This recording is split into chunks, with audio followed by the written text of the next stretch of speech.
everybody. This is Stephanie from the Yale Alumni Association. I am very excited to be here with all of you tonight in this new look for Yale Alumni Live. So I hope that you enjoy this and like seeing us outside of a Zoom screen.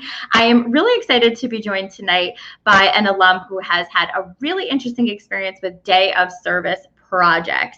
So without further ado, I'm going to add Juan Carlos Salinas to our episode tonight to tell you a little bit about his Yale experience. So let's get him here with us. Hello, how are you? Hello. Hi, Stephanie. How are you? Good. Great to be here with you tonight. I'm so excited. I was telling Juan Carlos in the background, this is our first time on this new platform, so we're really excited, and I'm really grateful to him for being here with us tonight. So we're going to get started the way that we always do, which is giving you an opportunity to tell us a little bit about your Yale story. So Juan Carlos, if you'd be so kind, tell us, how you chose Yale, what you came to Yale for, and what your experience was like. Sure. I will try to give you the non-boring, quick as possible version.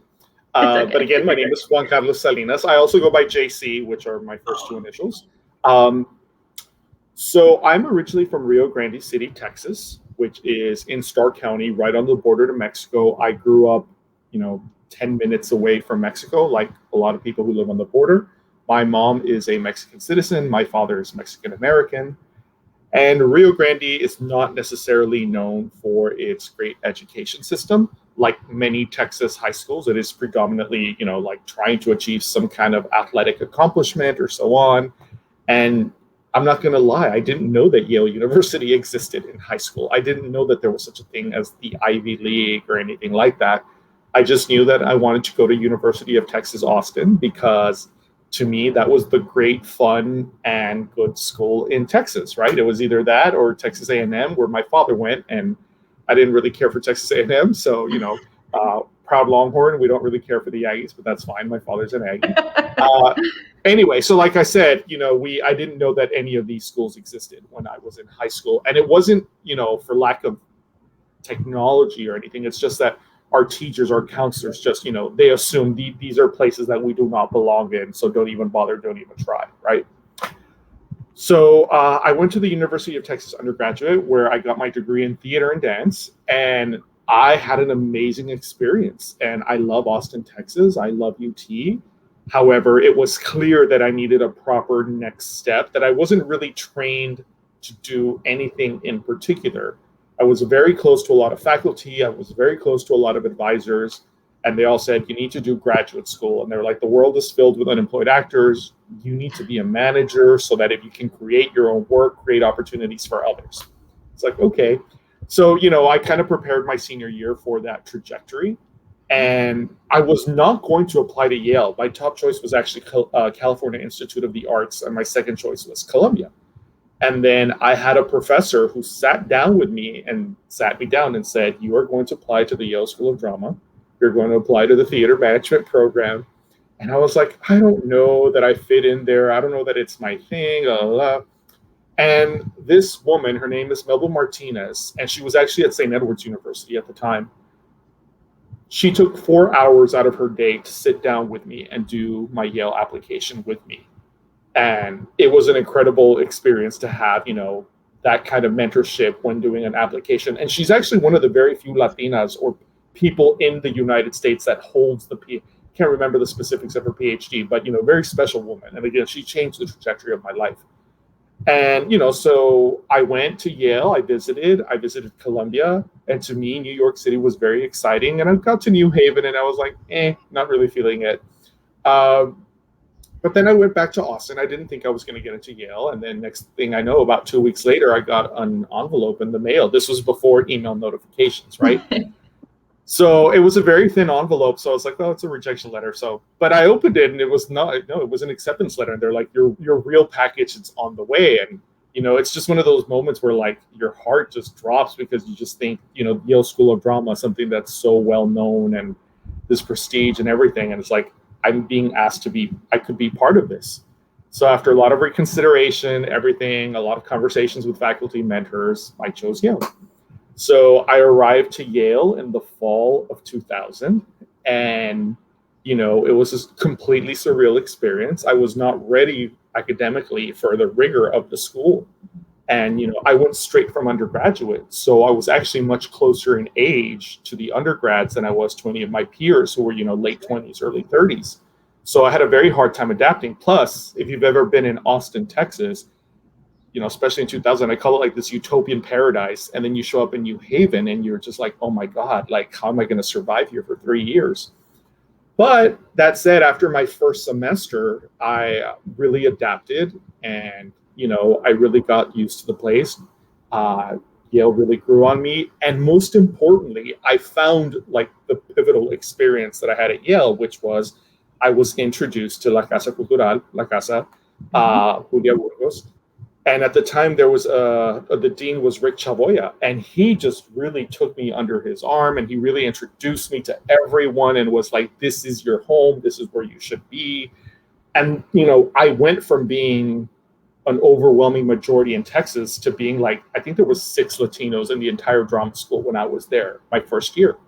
So it was a very humbling and deterring experience. But then I got to meet La Casa and other students like me who were also from Texas, California, all these other places. And that just kind of became my home away from home. And, I really got involved with a lot of, especially Mechas. Mecha was like my home team there. And, I got to meet a lot of amazing people. Anyway, so after 3 years, I graduated. I actually took a job with Office of New Haven State Affairs. It was like right after I graduated. I was sort of waiting for my best friend who was 1 year behind me in the same program. And we had agreed that we would like try New York City together. And we did. So, but yeah, like I said, at Yale, I had an amazing experience. I think a lot of people confuse theater management with stage management. And, the theater management program is more akin to a nonprofit training program. And the great thing about Yale School of Drama is like, you get to apply what you learn to a real world, you take classes and you work. Your first year, you go through about 8 rotations. In addition, when I was there, it was like 8 classes per semester, and then you also worked part-time.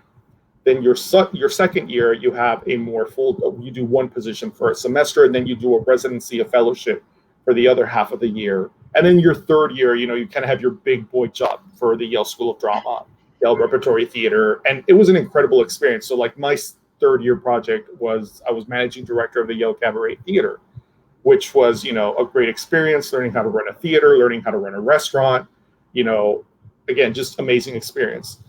All this time, though, most of my social life was much more closely aligned with the undergrads. Most of my close friends are from undergraduate. And I actually ended up auditing like 6 Yale courses. I took classes with Harold Bloom. I took his Shakespeare, the Romance and Histories. I audited a class with Stephen Pitty and Jonathan Holloway, Seth Silverman, Jill Lane. Just, again, several amazing classes. So, again, it was just, I'm happy because I got the true Yale experience, which is I got to experience everything, not just one thing, right? So I moved to New York City, and in about 2007, Yale created the Alumni Association created the SIGs, the Shared Interest Groups. Right. And, it was very exciting because it was like Yale was saying, like, formally, have this Yale Latino Alumni Association now network, and they called us together at the Yale Club. We had kind of a big open house town hall meeting. I was one of the very few graduate students that was there. But again, that's because I went out of my way to be involved with the undergrad community. And they formed the first thing, which was the Yale Latino Alumni Association of the tri-state area. And I was part of that group. After 2 years, I was the co-chair.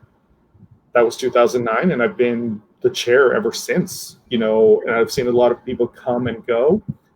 But around 2010, I got the idea to do a Yale Day of Service project, which was to, help students in high schools, get into top tier schools, not just the Ivy Leagues, but, top tier universities.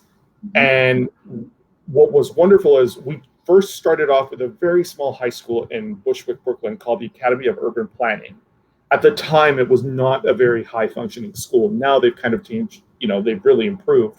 But, predominantly Latino, African-American high school, I think they had a 60% graduation rate. So again, it was a tough sell. But, I brought like 12 Yale Latino Alumni together to help these students do their applications. And, we really had an impact. We worked with like maybe their top 10 students, and, one of them got into Pitzer, University of Rochester, and one of them got the Bill Gates scholarship, so he would never have to pay for anything while he was at college. So, and we knew that we kind of were like the motivating factor in helping these things happen. So the program expanded over the years, and also at the same time, you have the birth of the Inter-Ivy League Latino Alumni Council, which is Latino alumni from the 8 Ivy League schools getting together and kind of like creating this networking system, both socializing, help social causes, everything. So I asked them to come along and to join me in the project. And it grew just every year. We went from like 10 students to 20 students to 30 students to 40 students. Eventually we were at 80 students, then we got to 100. And, this past year we serviced over 500 students, through our panels and workshops and everything. So in 2016, I joined the board of La Unidad Latina Foundation. And they were a scholarship granting organization for Latino students who are civically engaged at their university. So I was on the board for about a year, and they're like, you're doing Tu Tambien, which is college access. We do these college scholarships. Why don't you bring this program on board to the foundation? And we did. And it just kind of took us to a whole new level structure, part of a nonprofit organization. It made sense. And in 2019, I was asked to be the executive director of the foundation, part-time, because I'm still director of education at Jamaica Center for Arts and Learning as well, too. And, the rest, as they say, is history. So, we are probably, if we're not the largest, we're one of the largest nonprofit college access programs in New York City. I think we're the most radically successful. This year we had 14 students admitted to Harvard, 13 to Yale. Princeton was 10. And to me, when I remember hearing these numbers, I was like, oh, they're low. Because the year before, we had 19 students accepted to Yale. So it was like, but anyway, our college program is like unlike any other. I don't want to go into too much details of the program, but what I will say is I have a lot of alumni helping me out, not just from Yale, but from other top tier schools. You don't have to have gone to an Ivy or top tier school. Anyone who's willing to help and is familiar with holistic applications or understands the concept of a holistic application, they help us out a lot. I have a college crew of about 150 to 200 students that also help me help the students. And then the seniors that are about to graduate in June, they really help me out a lot. So you kind of get these 3 layers of volunteers that, they just help you out, help, all these new students get ready, prepared for college. And then, obviously because of COVID, things had to change this past year. Not just for us, we went to a completely Zoom platform, which in a way made so many things easier. And I do miss the camaraderie of being in person and, helping students face to face, but, we had to make do with what we had. This year, we're hoping to go back to an in-person. However, we're absolutely keeping Zoom because, we're a college access program that starts meetings sometimes at 10 p.m. at night or at midnight, because that's what works for the students. So that's, I'm a night owl anyway. I don't have kids. It's kind of perfect. So, like we're 24/7, we're available to students like throughout the year. Also, a lot of applications are due in January, and a lot of nonprofits, they close down, between Christmas Day and New Year's Day. We're open. And, we have all these meetings. We have, I think one day we went from 8 p.m. to 4 a.m. just editing and helping students with it. It was just amazing. But again, you kind of get a high off of it because seeing these students get their acceptances is kind of reliving your own acceptance over and over and over. And it's just, it's amazing because that these schools are going to change the trajectory of these students' lives. And to know that you were part of that, it's kind of amazing. And the one thing about YTT is that we are not exclusive to any one group. We did start off sort of for Latinos students. And then, after a lot of discussions, we just opened it up to everyone. We decided to take the public library approach. That said, 75 to 80% of our students identify as first-gen low income. But one of the things I always hear from Yale alumni is they always say, I wish somebody in high school had taught me how to be comfortable around rich people. And I thought that was such an interesting statement. And one of the things that YTT seeks to do is to get you to become friends with people who are nothing like you, people who you don't know, people who have from different backgrounds, but you're all working during this one common theme to get into college, right? And most of the time, high school students, when they go to college prep mode, they hunker down. It's very, me, myself, and I.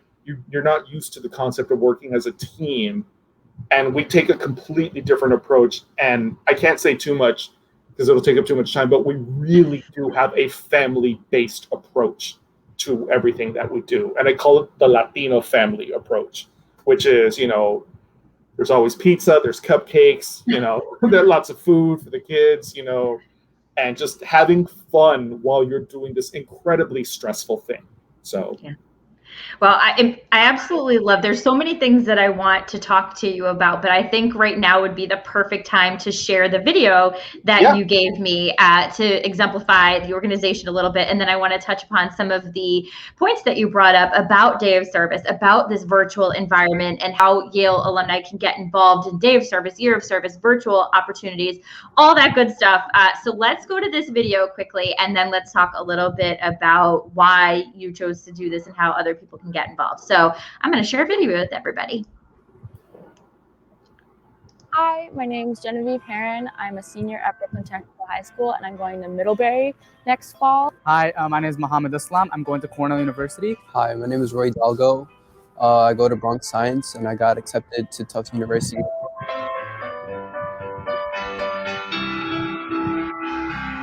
I created Tu Tambien to level the playing field. In a country where everybody is looking to pay to get ahead, I wanted to start a program where students could come to us no matter what their background is in life and be here for them and support them through the entire process. When I just came here, the amount of dedication that people put to every single student, it's really mind-blowing. You get one-on-one talks with people, you get to network and you get all these opportunities. I really do believe that our organization is like no other, just because our mentor quality from alumni, we have current college students, and then we have high school seniors who are on their way to college that help the new generation prepare. I'm able to give back, so now I see like the new generation of Tu Tambien kids, and I'm excited that like the seniors that were helping me, I'm one of them now, and I get to help these incoming juniors and seniors. Like JC always says, the secret sauce to YTT really is the family element of it. And Tu Tambien has been really helpful for me. Oh, it's buffering. I'm sorry, guys. It gave me a community that I could bounce my ideas off of, and gave me a bunch of new. All right. Well, technology is as it does sometimes, but I think we got a pretty good idea of the program and how proud these students are to be a part of it. So Juan Carlos, would you tell us a little bit about maybe why you chose to get involved with Day of Service and how that experience has been for you? Yeah. So for me, Yale Day of Service has always been about, when you go to a school like Yale, it can change your life forever, or the trajectory of your life. Sometimes I wonder what it would have been if I hadn't gone to Yale, right? Or if I had stopped, not gotten my master's. But then when you get there and you undergo and you see how many doors that aim opens, you want to pay it forward, right? Because it's like, I had this amazing opportunity because, somebody sat down and spent 4 hours with me doing my application, right? And I got the idea of like, well, what if I could replicate that experience, someone helping me get into Yale, vice versa, like now it's my turn to help other people. It's this concept of paying it forward, right? Mm-hmm. And to me, like Yale Day of Service seemed like the perfect opportunity to do that. And it was actually Mindy Marks, who works at the Yale Alumni Association, who gave us the name. We were brainstorming, like, what do I call it, Mindy? She's like, well, how do you say "and you can too" in Spanish? I was like, well, there's a couple of different ways, but for me, I would say like "y tú también," like meaning "and you can too." And it stuck. And like I said, it was just an opportunity to give back in a meaningful way. But the thing is, for me, it was like one day out of the year was not going to cut it. So it systematically turned into a year-round program, which then in turn led to it becoming part of a nonprofit organization.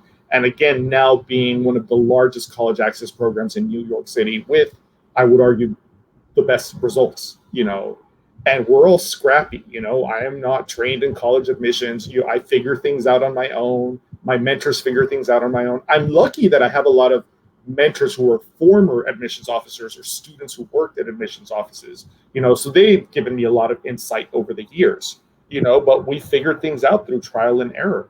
And like I said, the reason that I wanted to do this for Yale Day of Service is because, again, I think the whole point of being a Yale, I don't know if anybody watches, oftentimes when I saw something on YouTube last week, I was watching a show and the person said something like, Ivies and their alums, but there's something about Yale alumni that they really love each other, or like they really look out for each other, or they're always so happy to meet each other. And I would argue that is true. I think we have the strongest alumni network. To say that Yale was the first one to officially sanction, shared interest groups, when a lot of our other peer institutions didn't want to do that because they were scared it would balkanize their fundraising, Yale took a chance, and I think it paid off.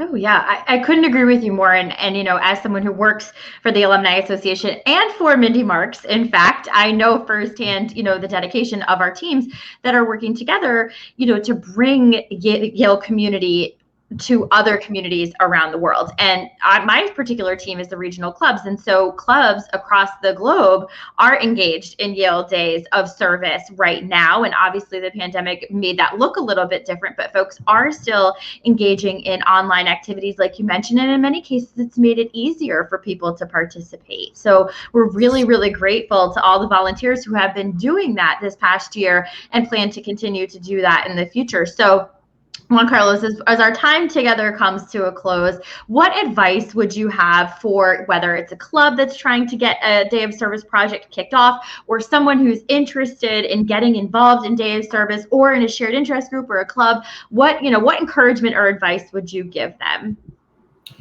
It's just sometimes if it doesn't exist, you have to be the one to be the leader, or you have to do it. You have to sit there, you have to plan it out, you have to be the contact person, you have to be the dedicated individual who's going to get it done. And you just have to adapt this mentality of like, no one's going to, if I don't do it, it's not going to get done. I've been the chair now of the tri-state area for probably around 10 years. And it's because, I just have this devotion and dedication, and I don't have children, so I have the time and the ability to do this. Granted, time-wise, it's still always, but I love what I do, and when you are changing students' lives, it just makes it so much worth it.